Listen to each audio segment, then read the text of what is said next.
Top Secret, Area 50 et une information, Ancient Aliens.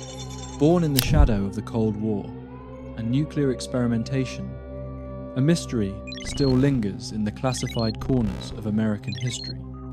It began in the spring of 1953 at the height of U.S. nuclear testing, when something descended from the sky, not with fire and fury, but with the chilling silence of the unknown. This is the story of the Kingman UFO crash, the alleged recovery of extraterrestrial beings, and the emergence of a strange, insect-like entity known as J-Rod. It's a tale that leads us deep into the Nevada desert, into the heart of Area 51, America's most notorious black site, and forces us to question everything we think we know about the origins of our technology, our myths, and possibly our future. Step into the shadows of Cold War secrets and uncover the chilling truth of the Kingman UFO crash. Subscribe now to explore J. Rod's mystery and the secrets buried in Area 51's desert heart. On the morning of May 21, as part of Project Upshot Knothole, the United States detonated a nuclear device at Yucca Flat in the Nevada test site. This was one of several tests designed to measure the effects of nuclear blasts on military equipment and infrastructure. But shortly after the explosion, something unexpected appeared in the skies. A disc-shaped object, metallic and silent, descending with alarming speed. It reportedly changed trajectory, veering toward Las Vegas, before ultimately vanishing into the rugged terrain near Kingman, Arizona. Eyewitnesses, including military spotters and civilian contractors, described the object as unlike any aircraft known to exist. It exhibited no visible propulsion system, no wings, and made no noise. Within hours, the area was locked down by U.S. military forces. A team of 40 hand-picked engineers and specialists was brought in under heavy escort. Most were told only what they needed to know. Many wouldn't speak of the incident for decades. When they arrived at the site under the cover of darkness, the team encountered a fully intact, saucer-like craft approximately 40 feet in diameter. Despite its sudden descent, there was no visible damage to the exterior. Even more incredible was what lay inside. 4 humanoid beings short in stature, with oversized heads and dark, almond-shaped eyes. Descriptions match what would later be known as the Greys. The operation was conducted under extreme secrecy. Personnel were reportedly required to sign lifetime non-disclosure agreements, and some were allegedly reassigned or discharged to prevent leaks. The craft and the bodies were said to be airlifted to Groom Lake, a remote location in Nevada that would later become famous as Area 51. This event would mark the beginning of decades of speculation about alien contact, advanced technology, and government cover-ups. During the height of the Cold War, America's obsession with maintaining military superiority gave rise to some of the most ambitious and secretive research operations in history. Nowhere was this more evident than at Area 51, a clandestine military base carved out of the Nevada desert. Publicly, it served as a testing ground for advanced aircraft such as the U-2 reconnaissance plane, the SR-71 Blackbird, and later the F-117 Nighthawk Street Elf fighter. But beyond these official narratives, persistent whispers suggested the base was the hub for something far more extraordinary: extraterrestrial technology. According to some witnesses, the Kingman UFO crash of 1953 didn't just yield a mysterious craft. It introduced humanity to J-Rod, an alleged alien being who survived the incident Captain Bill Uhouse, a former Navy pilot and aerospace engineer, claimed that he worked directly with J-Rod in a technical capacity. He described Rod's ability to communicate in mimicked human speech, providing feedback on propulsion systems and energy dynamics well beyond human comprehension. His interaction was described as clinical yet eerie, like working with a living supercomputer.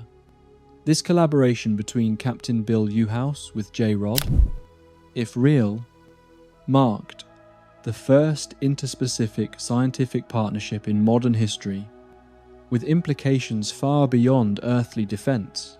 It pointed to the possibility of shared destiny, and perhaps a final warning delivered not from the stars, but from a future we may still have time to change. Uhouse also offered a rare physical description of the being. J-Rod had, his skin was pinkish, but a little bit rough, and that kind of stuff. Not horrible looking, or to me, he didn't look horrible looking. So what kind of scientific advice he would give the crew that was building their back engine on these? Basically, it was only engineering advice or science advice. On the other hand, perhaps more emotionally complex is the testimony of Dr.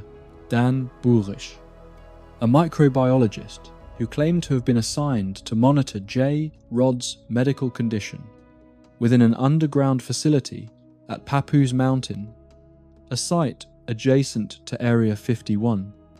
Burisch recounted years of working with J-Rod, during which he came to believe that this being was not merely an alien, but something far more connected to humanity, a being with knowledge, emotion, and a tragic awareness of our potential fate. The revelation that J-Rod might not be an alien, but a human from the far future, casts the entire Kingman incident in a profoundly different light. According to Dan Burisch, who claimed years of direct interaction with the being, J-Rod identified himself as a time traveler, a representative of a future human race altered by survival in extreme, post-apocalyptic conditions. This narrative suggests that in the centuries ahead, Earth is struck by a global catastrophe, possibly involving nuclear war, environmental collapse, or astronomical interference. To survive, a portion of the human population is forced underground, where limited resources, radiation exposure, and genetic bottlenecks spark radical evolutionary shifts over thousands of generations.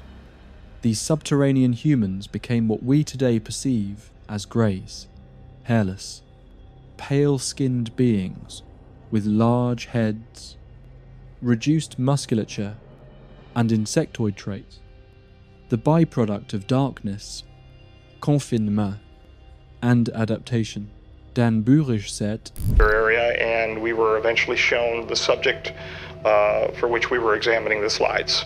The slides were unusual in that they were in pressurized cells, and they were reviewed by us on a conveyor with a completely automatic microscope. We weren't touching anything. We'd give verbal commands. At the second instance, we were finally allowed to have a VRML like keyboard for examining the slides, and I digressed, but then working with the J-Rod itself in the ambassadorial suite or the Clean Sphere suite. J-Rod is believed to be part of a time loop program, sent back not to invade, but to intervene to work with contemporary scientists to help avoid or mitigate the future catastrophe that gave rise to his species. In essence, he may represent a desperate course correction in human history. What's particularly fascinating is that J-Rod's tale eerily mirrors ancient Native American legends, particularly those of the Hopi, Navajo, and Sunni tribes, who speak of the Ant People, mysterious underground dwellers who helped shelter mankind during Earth's past cataclysms. These beings were said to have large heads, thin limbs, and deep wisdom, aligning perfectly with descriptions of Greys or J-Rod, whether coincidence or revelation. The link between ancient oral history and modern UFO lore suggests that our myths may be memories, and our visitors might not be extraterrestrial strangers, but reflections of our own distant, altered selves, returning with warnings from a timeline we have yet to create. Meanwhile, the concept of humans evolving into insectoid beings may sound like science fiction, but emerging genetic research challenges our assumptions about the uniqueness and purity of the human genome. In recent years, scientists mapping the human genome have discovered that as much as 45 to 50% of our DNA consists of transposable elements, or jumping genes. These are segments of DNA that can move within and between genomes, potentially altering gene expression and evolution over time. One of the most surprising aspects of this discovery is the possibility that some of these transposons originated from insects. This can occur through horizontal gene transfer, a process whereby genetic material is exchanged between species through insect bites, parasites, or even ancient viral infections. For example, the Rhodnius prolixus, an insect responsible for transmitting Chagas disease, has been shown to transfer its genetic material into the hosts it infects. While conclusive evidence in humans is still being explored, researchers believe that insect-to-human genetic transfer is not only plausible, but may have already happened in our evolutionary past. This raises intriguing questions. How much of our evolutionary biology is influenced by interspecies gene flow? And more provocatively, could the insect-like characteristics described in beings like J-Rod, thin limbs, large eyes, and resilience to harsh environments, be an expression of latent or influenced genetic traits embedded deep within the human genome?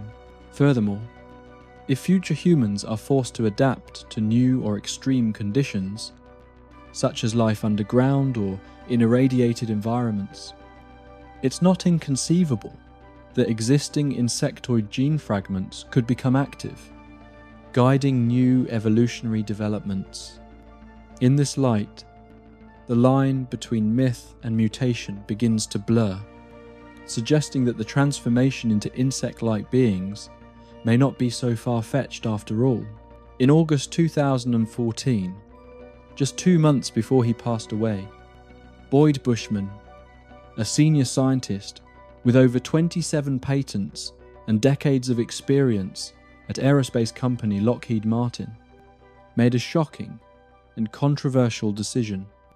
In a recorded video confession, Bushman spoke candidly about his alleged first-hand experiences with extraterrestrial technology and beings at Area 51, breaking decades of silence with claims that reignited UFO conspiracies worldwide. Bushman claimed he was part of a select team of scientists given access to recovered alien materials.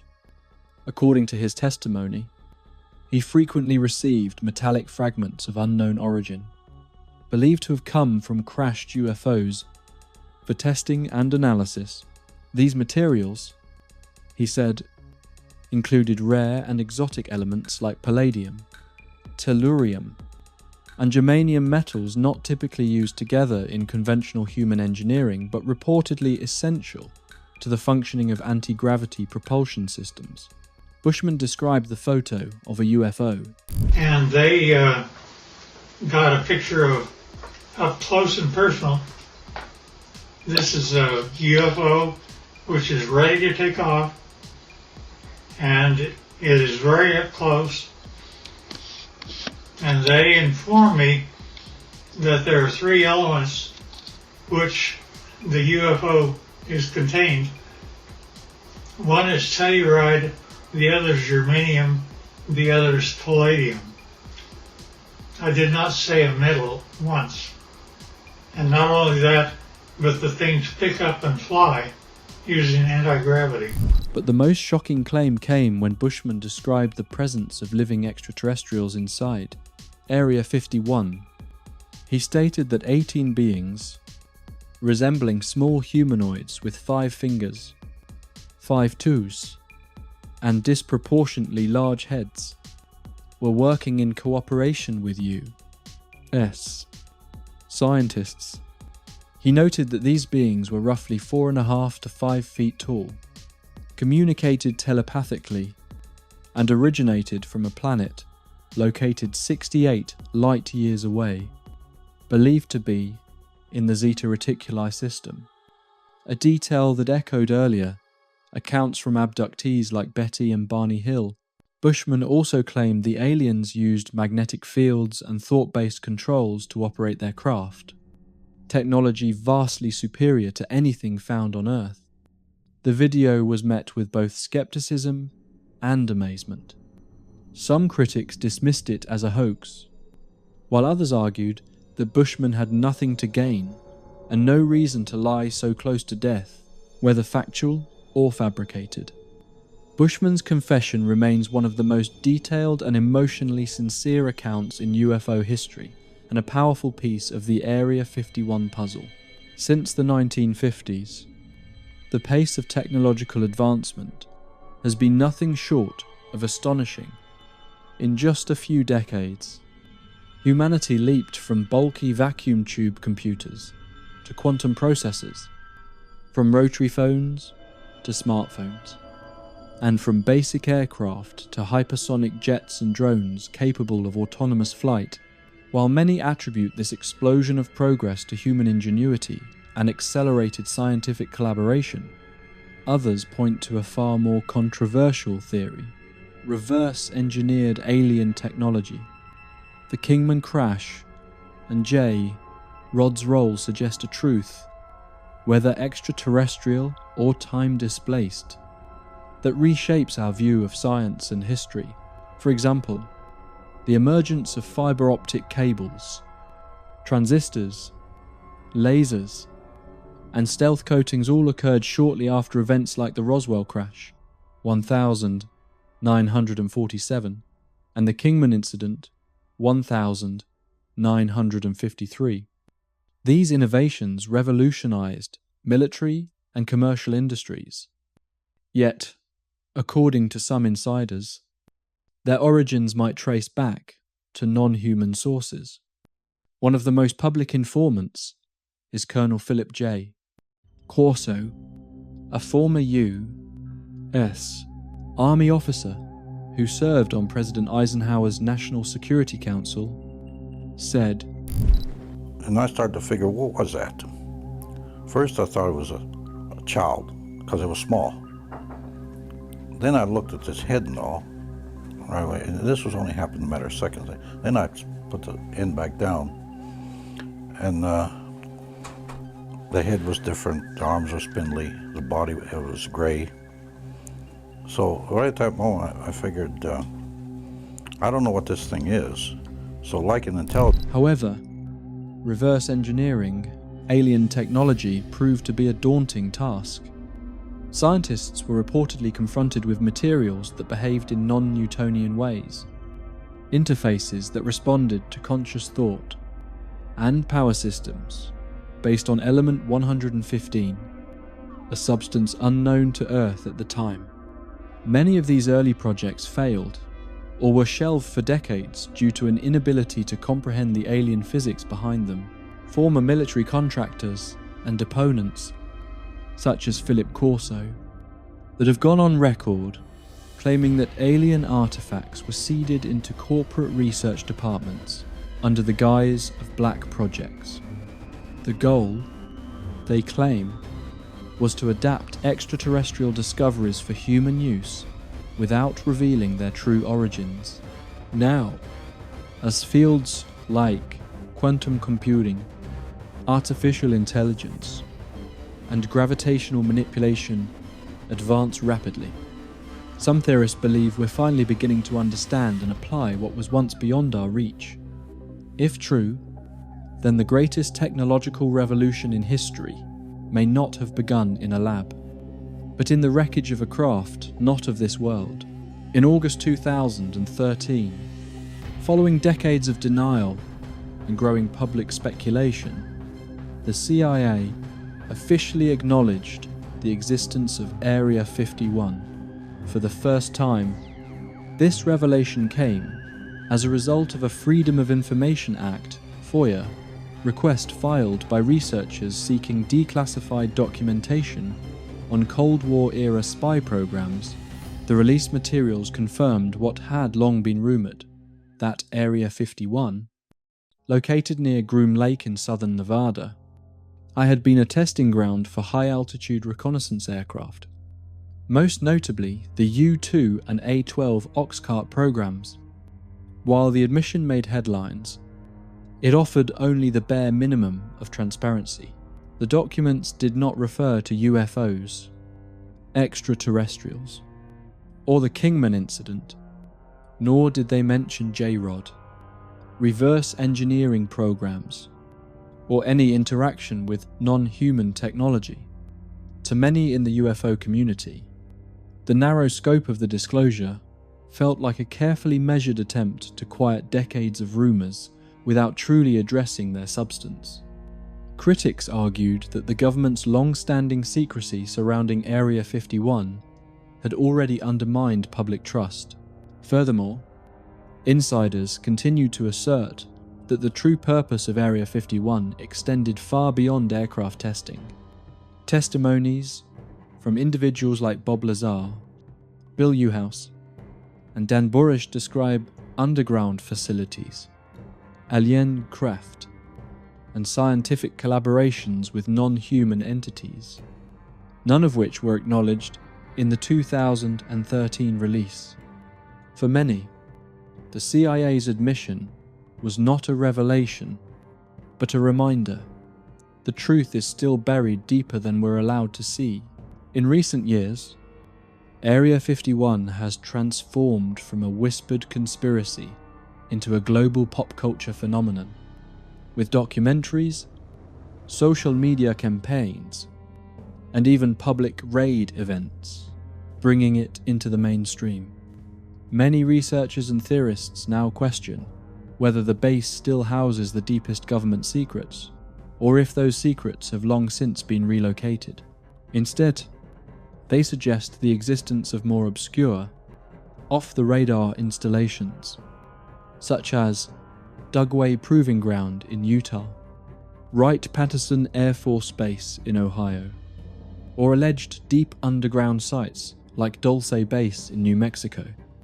These locations are rumored to be new centers for advanced aerospace experimentation and possibly extraterrestrial liaison programs. One of the most credible voices adding weight to these theories is T.D. Barnes was a former engineer and radar specialist who worked on classified projects at Area 51 during the height of the Cold War. While Barnes is careful not to confirm any extraterrestrial involvement, he has acknowledged that the base was deeply involved in exotic propulsion technologies, anti-radar systems, and possibly even space-based defense initiatives.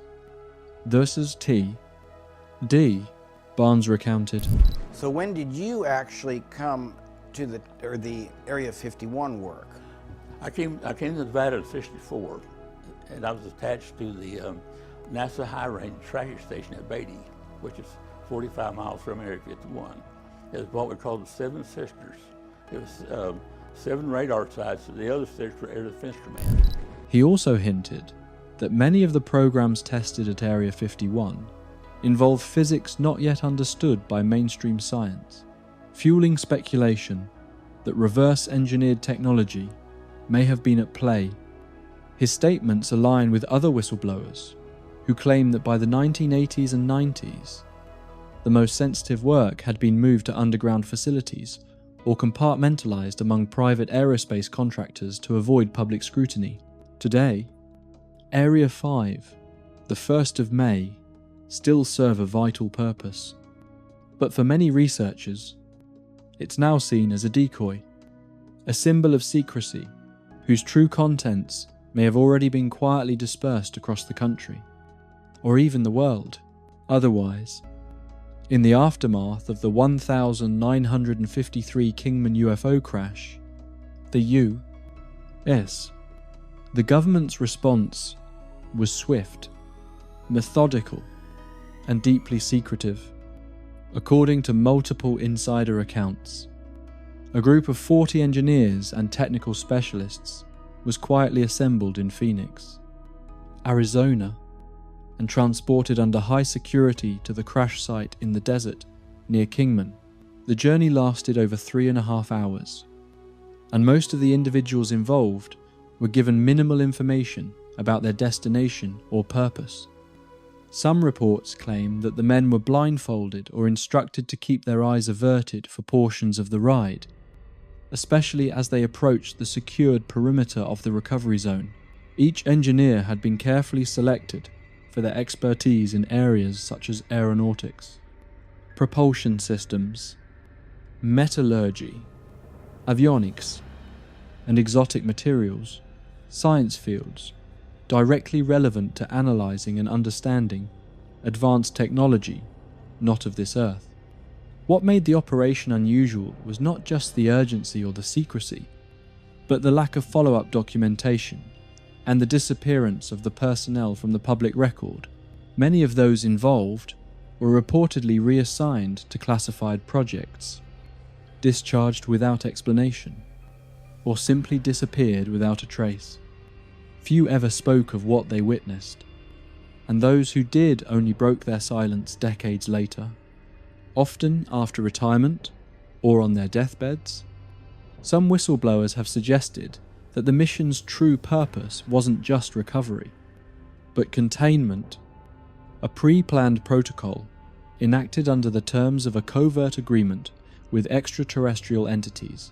This idea posits that the U.S.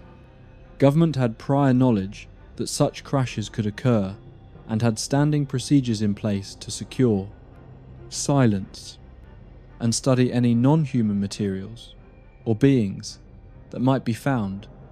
If true, the bus ride wasn't just a response to an anomaly, it was step one in a well-practiced playbook for managing alien contact on American soil. Just southwest of Groom Lake lies Papoose Mountain, a remote and largely inaccessible region of Nevada that has become infamous in UFO lore for allegedly housing the secretive S4 facility. While Area 51 draws the majority of public attention, insiders claim that S4 is the true epicenter of the most sensitive extraterrestrial programs, completely hidden from aerial observation and satellite imaging. Bob Lazar, the most well-known whistleblower associated with S4, revealed that the facility is carved directly into the mountain itself and contains 9 hangars, each concealed with camouflage doors that blend seamlessly into the desert rock. Lazar claimed to have worked at S4 in the late 1980s, where he was tasked with studying the propulsion systems of recovered alien craft. He described the vehicles as smooth, metallic discs powered by element 115, a then theoretical material capable of generating anti-gravity fields. Another key figure, Dan Burisch, corroborated elements of Lazar's story and added his astonishing claims. Burisch stated that J-Rod, the being recovered from the Kingman crash, was housed in a highly secured, climate-controlled biosphere deep within S4. The environment was specifically designed to match the low oxygen, high radiation conditions of J-Rod's native time or planet. Burisch described telepathic communication with J-Rod, facilitated by bio-interface technology, a kind of neurological bridge that allowed for the exchange of complex scientific data between human and non-human minds. Both Lazar and Burisch separately described multi-level underground labs, elevator shafts dug into solid rock, and containment systems for extraterrestrial beings, EBEs. Despite intense skepticism and official denials, their stories remain strikingly consistent. If S4 exists, it represents not just a secure lab, but a vault of alien technology and interspecies collaboration, sealed beneath the desert and hidden in plain sight. Among the most mysterious and controversial alleged black projects in U.S. to history is Project Aquarius, a program referenced in leaked Majestic 12, MJ12, documents and whispered about in UFO research circles for decades, though never officially acknowledged. Project Aquarius is believed to have been established in the 1950s under the National Security Council's direction, with the explicit purpose of managing contact with non-human intelligence, as per these documents and various whistleblowers, including Dan Burisch, Bill Uhouse, and others. Project Aquarius operated under strict compartmentalization, with very few individuals given full access to the nature of the interactions. Its mandate allegedly included establishing communication protocols, negotiating technological exchanges, and conducting joint scientific research with extraterrestrial beings, some of whom were thought to be time-displaced descendants of humanity. One of the most prominent figures associated with Project Aquarius is J. Rod. The being supposedly recovered from the 1953 Kingman crash. Far from being a prisoner or specimen, J. Rod was said to have been an emissary or participant in the program, voluntarily working with human scientists to share advanced knowledge. His contributions allegedly helped unlock insights into zero-point energy, gravity wave, manipulation, and even space-time distortion, laying the foundation for theoretical advances in warp drive and teleportation-like travel. But Project Aquarius wasn't just about machines and energy. It also explored genetic engineering and human-alien hybridization, supposedly intending to repair damage to future human DNA caused by radiation, environmental collapse, or population bottlenecks. Some accounts suggest Rod's assistance was part of a desperate effort to alter our present course and prevent the dystopian timeline from which he had emerged. If these stories are true, Project Aquarius was more than a scientific endeavour. It was a clandestine diplomatic mission, a fragile alliance between species, and perhaps humanity's last hope to avoid its extinction. The year 1953 was a pivotal moment in global history, marked by intense geopolitical tension and rapid technological advancement. The Cold War was escalating, with the United States and the Soviet Union locked in a race for nuclear supremacy and aerospace dominance. The Nevada test site, where the Kingman incident allegedly occurred, was a hub of nuclear experimentation, with Project Upshot Knothole alone involving 11 atmospheric detonations. This environment of secrecy, paranoia, and cutting-edge science created the perfect conditions for an event like the Kingman UFO crash to be swiftly concealed. Beyond nuclear tests, the early 1950s saw a surge in UFO sightings across the United States, often near military installations. Declassified documents from Project Blue Book, the Air Force's official UFO investigation program, record hundreds of unexplained aerial phenomena during this period, many reported by credible sources like pilots and radar operators. The proximity of the Kingman crash to a nuclear test raises questions. Was the object drawn to the energy release of the detonation? Or was it monitoring human activity during a time of global instability? Some theorists speculate that extraterrestrial or time-displaced entities were observing humanity's flirtation with self-destruction, intervening at a critical juncture.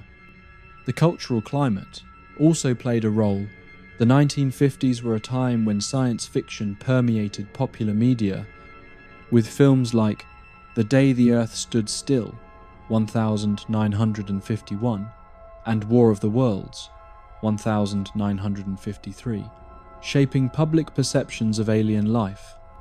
This backdrop made it easier for the government to dismiss UFO reports as hysteria, while quietly investigating credible cases behind closed doors. The Kingman incident, if real, would have been a perfect candidate for such covert scrutiny, leveraging the era's secrecy to bury the truth. In conclusion, the Kingman UFO crash, the tale of J-Rod, and the elusive truths of Area 51 combine into one of the most fascinating and haunting mysteries of the modern era, whether grounded in fact or mythology. These stories challenge our understanding of history, evolution, and science. Is it possible that what we call aliens are future versions of ourselves?